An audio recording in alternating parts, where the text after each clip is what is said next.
हुस्न, शोहरत और स्टारडम की चमक, लेकिन इसके पीछे छुपा था दर्द, डर और तन्हाई का अंधेरा। वो नाम जो 70 और 80 के दशक की सबसे हसीन अदाकारा थी, परवीन बॉबी। उनकी मौत एक रहस्य बन गई, जिसमें CIA से लेकर बॉलीवुड और कई नामचीन हस्तियों तक के नाम जुड़ गए। क्या था इस खूबसूरत अदाकारा की मौत का सच? आइए जानते हैं। परवीन बॉबी ने अमिताभ बच्चन पर उन्हें जान से मारने की कोशिश करने का आरोप लगाया। फिर 3 दिन बाद उनके फ्लैट में बिना खाने के मृत पाई गई। 1979 में शान फिल्म की शूटिंग के बाद डायरेक्टर महेश भट्ट ने कुछ ऐसा देखा जो उन्हें हमेशा हॉन्टिंग करता रहेगा।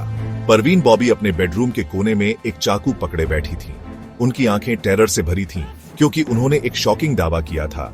अमिताभ बच्चन उन्हें जान से मारने की कोशिश कर रहे थे। उन्हें विश्वास था कि उनके कमरे में बग लगे हुए हैं, कि लोग उनकी हर हरकत पर नजर रख रहे हैं। ये सिर्फ पैनिक का एक पल नहीं था। कई दिनों तक परवीन का पैरानोया और ज्यादा बढ़ता गया। उन्होंने महेश भट्ट पर भी अपने खिलाफ साजिश का हिस्सा होने का आरोप लगाया। जो महिला कभी बॉलीवुड की सबसे ग्लैमरस स्टार थीं, वो अब डर और शक की दुनिया में फंस चुकी थीं। परवीन के मानसिक दुख की जड़ें 1969 से शुरू होती हैं। कम्युनल रायट्स के दौरान उन्हें अपना पहला पैनिक अटैक आया। एक मैट्रेस के नीचे छिपकर सेक्सुअल असॉल्ट के डर से सुरक्षित जगह ले जाई गई। यह ट्रॉमा उनकी पूरी जिंदगी में गूंजता रहा। 1983 तक परवीन अपने डर का बोझ और नहीं सह सकी। उन्होंने 30 जुलाई को भारत छोड़ दिया, एक स्पिरिचुअल जर्नी शुरू की जो उन्हें कॉन्टिनेंट्स के पार ले गई। लॉस एंजलिस से ह्यूस्टन तक, लंदन से स्विट्जरलैंड तक उन्होंने स्पिरिचुअल टीचर UG कृष्णमूर्ति के साथ शांति की तलाश की। लेकिन विदेश में भी उनकी परेशानियां उनके पीछे लगी रहीं। 1984 में जॉन F कैनेडी एयरपोर्ट पर उन्हें आइडेंटिफिकेशन न दिखाने पर डिटेन कर लिया गया और हैंडकफ पहनाई गई। अथॉरिटीज ने उन्हें 30 अन्य मरीजों के साथ एक साइकियाट्रिक वार्ड में रखा। जब इंडियन कौंसल जनरल मिलने आए तो परवीन मुस्कुराईं और ऐसे बातें की जैसे कुछ हुआ ही न हो। उनकी फ्रैगमेंटेड रियलिटी की एक चिलिंग झलक। जब परवीन 1979 में बॉम्बे लौटी तो उनके इल्जाम और भी अजीब हो गए। 1990 के एक इंटरव्यू में उन्होंने एक हैरान करने वाला दावा किया, अमिताभ बच्चन एक सुपर इंटरनेशनल गैंगस्टर है, वो मेरी जान के पीछे पड़ा है। उसके गुंडों ने मुझे किडनैप कर लिया और एक आइलैंड पर रखा, जहां उन्होंने सर्जरी की और मेरे कान के नीचे एक ट्रांसमीटर लगा दिया। उन्होंने एक तस्वीर भी दिखाई जिसमें उनके कान के नीचे एक निशान था, जिसे उन्होंने इस कथित सर्जरी के सबूत के तौर पर पेश किया। 2002 तक उनके कथित साजिशकर्ताओं की लिस्ट बहुत लंबी हो चुकी थी। उन्होंने Amitabh Bachchan, Bill Clinton, Prince Charles, Al Gore, CIA, CBI, Mossad और यहां तक कि रोमन कैथोलिक चर्च पर उन्हें जान से मारने की साजिश रचने का आरोप लगाया। कोर्ट ने सबूतों की कमी के कारण उनकी याचिका खारिज कर दी। अपनी लास्ट ईयर्स में परवीन अपनी ही पैरानोया की प्रिजनर बन गई थी।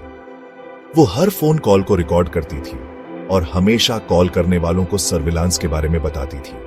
उसने फ्रेंड्स और फैमिली से अपने रिलेशनशिप्स तोड़ दिए और वो धीरे धीरे और ज्यादा अकेली रहने लगी। फिर आया 22 जनवरी 2005। रेजिडेंशियल सोसाइटी के सेक्रेटरी ने कुछ ट्रबलिंग नोटिस किया। परवीन ने 3 दिन से अपनी ग्रोसरीज या न्यूज़पेपर नहीं लिए थे। जब पुलिस उसके अपार्टमेंट में एंटर हुई तो उन्हें उसकी बॉडी मिली। वो सीन दिल तोड़ने वाला था। एक व्हील चेयर उसके बेड के पास थी जो डिसअरेंज्ड पेंटिंग्स, कपड़े, मेडिसिन्स और पुराने न्यूज़पेपर्स से घिरी हुई थी। गैंग्रीन उसके लेफ्ट पैर को खा चुका था। ये डायबिटीज की एक कॉम्प्लिकेशन थी जिसने उसे चलने में इनकैपेबल बना दिया था। ऑटोप्सी ने सबसे ट्रैजिक डिटेल रिवील की, उसके पेट में खाना नहीं था। परवीन बॉबी, जो कभी बॉलीवुड की शाइनिंग स्टार थी, अपने अपार्टमेंट में अकेले भूख से मर गई थी।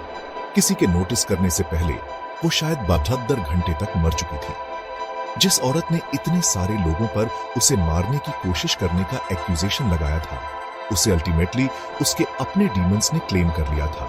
डायबिटीज, गैंग्रीन और मेंटल इलनेस का क्रशिंग आइसोलेशन।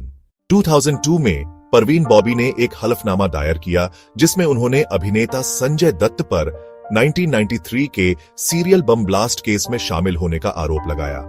उन्होंने दावा किया कि उनके पास पुख्ता सबूत हैं, लेकिन कोर्ट में पेश होने से डर के कारण वह नहीं आई। अपनी जिंदगी के आखिरी 4 सालों में परवीन हर फोन कॉल रिकॉर्ड करती थीं और हर कॉल करने वाले को बताती थीं कि उनकी बातचीत रिकॉर्ड हो रही है। उनकी मौत के बाद महाराष्ट्र के स्टेट एडमिनिस्ट्रेटर जनरल को उनकी संपत्ति का संरक्षक बनाया गया। बाद में कई दूर के रिश्तेदारों ने उनकी वसीयत को लेकर कोर्ट में याचिकाएं दायर की। वसीयत के अनुसार 70% संपत्ति गरीब बाबी परिवार के सदस्यों के लिए ट्रस्ट में, 20% उनके दोस्त मुराद खान बाबी के लिए और 10% ईसाई मिशनरी फंड्स के लिए थी।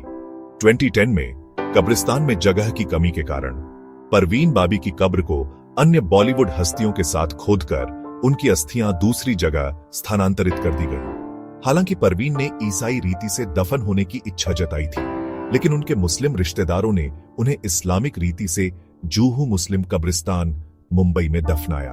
अगर आपको ये वीडियो पसंद आया हो तो लाइक करें, शेयर करें और शन्यूज को सब्सक्राइब करें ताकि हम लाते रहें ऐसी ही दिल छू लेने वाली कहानियां। कमेंट में जरूर बताएं, क्या आप मानते हैं कि परवीन बाबी की मौत एक नेचुरल डेथ थी या इसमें कुछ रहस्य आज भी बाकी है?